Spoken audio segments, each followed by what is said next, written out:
Hello again, Andy with HandyANDYHome.com, and welcome back to yet another one of our little videos here. We're kind of in town Atlanta.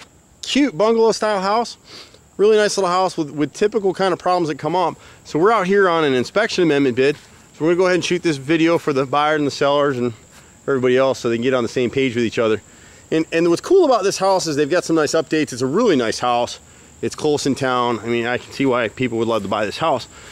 And these homeowners, the sellers, are very typical of a lot of our clients. They just don't know some of this outside stuff, and so they've had some issues in the crawl space here with some light surface mold, some water intrusion.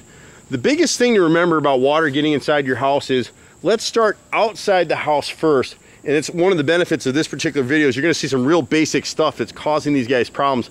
Pretty easy fix. On this particular house, the number one thing when you're walking the exterior of your house, you're getting water in the basement, you're getting in your crawl space, before you reach for one of those guys, and we got some people we can recommend you. There's some great systems out here. There's situations where your house may be below grade, where you're getting water, and you're gonna need a system for that. And those systems can run anywhere from $5,000 to $40,000. And you want a reputable company that does that. We don't do that. We work at keeping the water outside your house where it belongs. They work at the water's coming inside your house and we're going to get it out of your house for you. So two different approaches. The first approach should always be start outside. It's cheaper. Deal with your water. If you don't manage your water, it's going to manage you. So again, this is a simple fix. So this is a inspection amendment, and what we got going on here is a couple things. One, when this house was built, the old timers knew how to do it. And you'll see these little vents right here scattered around the house. Most of them are covered. So the house and the crawl space can't breathe. Right now, it's just dirt in there, which is typical of most of the crawl spaces in this area. A lot of people come in and encapsulate and try to do all that. Really not necessary in most situations. There's a need for that product as well, but it's not here. Here we have light surface mold. We need to make sure all these vents are open. A couple of them are blocked by a rear addition and by the deck in the back. We can open the ones under the deck from inside the crawl space. Here you've got a lot of water comes off this little roof, and you've got these little 2x3 downspouts. And if you'll see here, the landscaper's on the front. Before I came out here today, first of all, this downspout could never handle the volume of water that comes off this roof in a rain. It could certainly never handle it when it's clogged with all this landscaping. You can see the age of this pine straw. This downspout right here has been clogged for at least 3 years, just looking at it. So what we'll do here is we'll upsize this to a 3x4, which will handle 50% more volume. And we'll change the downspouts all the way around the house. And then real simple, we'll just spin the elbow this way so it drains. Follow the natural contour of your land. So here we got some vegetation to drain into. We're going to drain it right here, and God and nature will take it down the hill a little bit, and it'll drink into the soil back there. These are the vents we're talking about. You get a clear view here in the shade. These are painted. They're really meant to slide. So our boys will pop these things free so they'll slide again. You really want to close them in the wintertime from like December to about February, March. Close them if you have this kind of setup on your house. But then the rest of the year, 9-10 months of the year, you want to open these so your house can breathe. That's how you're going to evacuate any moisture that gets in there. Even if we're doing our job on the outside, you might get a little moisture from the toilet or the sink or the bathtub, or you might have, like this has an uninsulated crawl space where condensation may form just from the difference in temperatures between upstairs and down in the crawl space. That kind of stuff. Excuse me. As you go around the house, you're going to see back here, we're back at the rear corner of the house. See the same thing with this downspout. This little downspout handles this whole back half of the roof. More than 2/3 of the back of the roof goes through this downspout. Starts way over there, comes all the way over here. First of all, the gutters are clogged. Second of all, it's no wonder they couldn't drain anything. Not only are they small, but look at the debris right in front of it. So this has never been cleaned. What we'll end up doing here is, because again we have the natural lay of the land, we'll extend and install a black drain pipe so it'll get over here into these weeds, and that'll be the end of it. So just handling the water in this area is going to handle a lot of the issues here in the crawl space. And you can see by the crawl space, we crawled in there. My guys are not going to like it, but we're going to put a black vapor barrier in here. And some homeowners can do that themselves. This is a very tight crawl space. It's not going to be any fun. There's a few other things on the inspection amendment that we'll deal with there. You can see another vent here at the back deck. See how it's closed?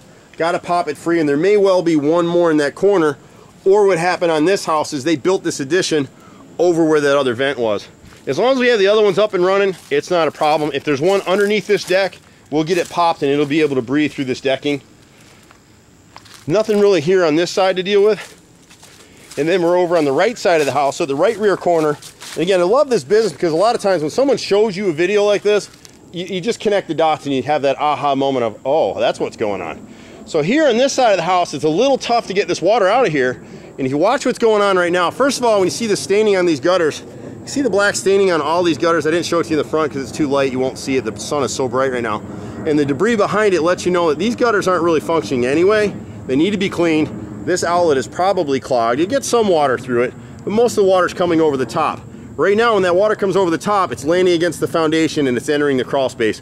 So if we get the water and we manage the water rather than having it manage us, we'll solve this problem. So you can see what's going on right now. What water had been getting through is coming down this downspout right here, goes around the driveway. See the step right here? See how it's eroded underneath? So over the years, the water has just actually shed and eroded that bottom of the step.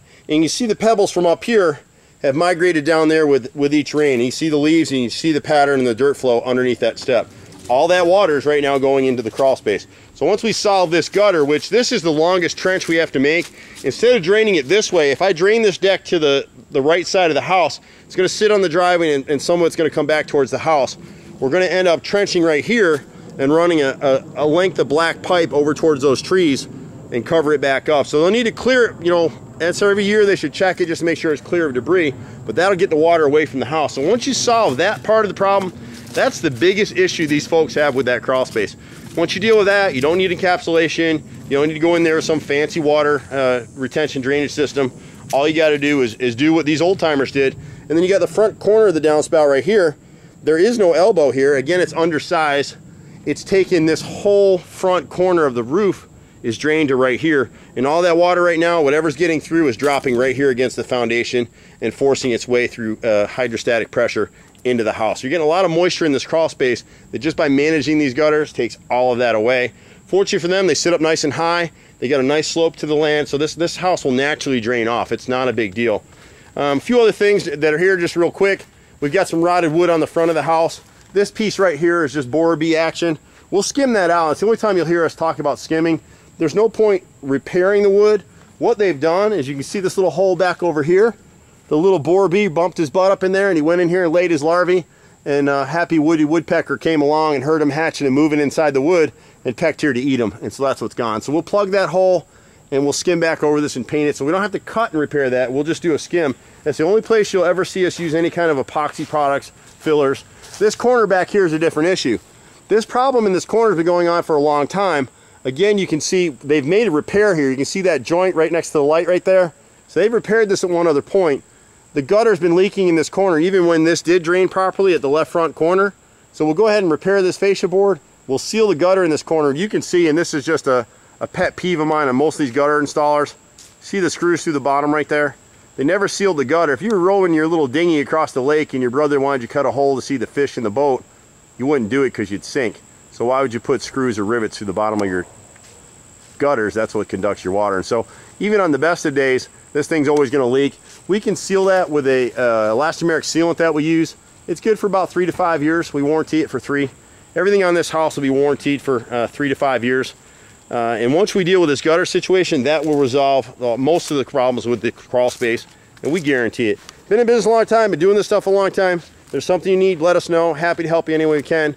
We pretty much do anything. I've been Handy Andy since almost the day I crawled out of the bloody crib. So we're here to help you if we can. 770-912-2829. We work for a lot of realtors all over Metro Atlanta and do a ton of this kind of inspection repair work. So keep us in mind, HandyANDYHome.com. We'll see you at the next house. Take care. Bye for now.